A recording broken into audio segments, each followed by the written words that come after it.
हमने हमारी सरकार के बनने के साथ यशस्वी प्रधानमंत्री के नेतृत्व में विरासत से विकास की बात करते हुए ये लगातार हमारा एक के बाद एक लगभग 1.5 साल का समय है। हमने प्रत्येक अंचल में जिनने मध्य प्रदेश को गौरवान्वित किया वो सारे क्षेत्र, वो गोंडवाना का रानी दुर्गावती का क्षेत्र हो, मालवा का विक्रमादित्य का क्षेत्र हो, निमाड़ का रानी अहिल्याबाई का क्षेत्र हो, हमारे द्वारा एक के बाद एक ऐसे जननायक को लेकर समाज के सामने उनके किए गए उत्कृष्ट कार्य को समाज में पुनः सबके सामने उस स्वर्णिम पक्ष को एक बार फिर इतिहास को जीवंत करते हुए हमने श्रद्धा के साथ कैबिनेट करते हुए उस क्षेत्र के विकास के संकल्प के आधार पर आगे बढ़ रहे हैं। इस अवसर पर कई विकास के कार्यों की भूमि पूजन और लोकार्पण हो रहा है।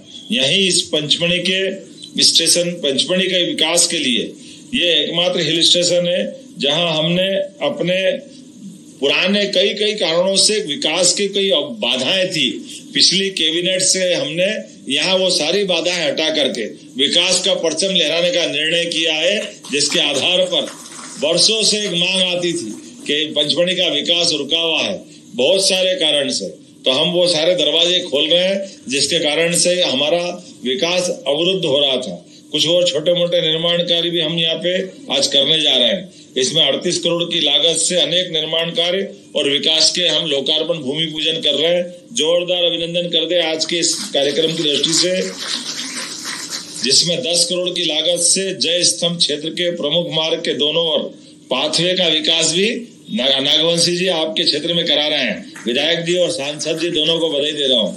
इस अवसर पर 1.35 करोड़ की लागत से पचमढ़ी की पर्यटन विकास निगम के माध्यम से सतपुड़ा रिट्रीट में किचन, रेस्टोरेंट, स्विमिंग पूल, इसका भी लोकार्पण हम करने जा रहे हैं। लगभग 60.60 करोड़ की लागत से धूपगढ़ पर जल व्यवस्था लगभग 0. इतने प्रकार के काम है। जटाशंकर पर, पचमढ़ी के प्रवेश द्वार पर और ये पिंक टॉयलेट के लाउंज का अलग अलग प्रकार के बहुत सारे काम है। ये सारे निर्माण कार्य के लिए एक बार जोरदार अभिनंदन कर दे। और खास बात इन्हें एक और अच्छा काम किया, प्लास्टिक बोतल को फ्री करने के लिए कांच की बोतल के लिए जल प्रदाय हेतु भी एक आरओ वाटर प्लांट की भी स्थापना की। जोरदार अभिनंदन करो। वन विभाग की भी अलग अलग हमने 11 जिप्सी का यहाँ लोकार्पण किया है। जोरदार अभिनंदन करें इस नाते से भी। इसी के साथ यहाँ पर कम्युनिटी सेंटर 500 व्यक्ति की क्षमता वाले एक तरह से कन्वेंशन सेंटर अमलतास में ये 10 करोड़ की लागत से, क्योंकि बड़े कार्यक्रम करने में बड़ी दिक्कत आती है, ऐसे में ये नया सभागार बनेगा तो भविष्य के बड़े कार्यक्रम होंगे। तो मेरी अपनी ओर से बधाई।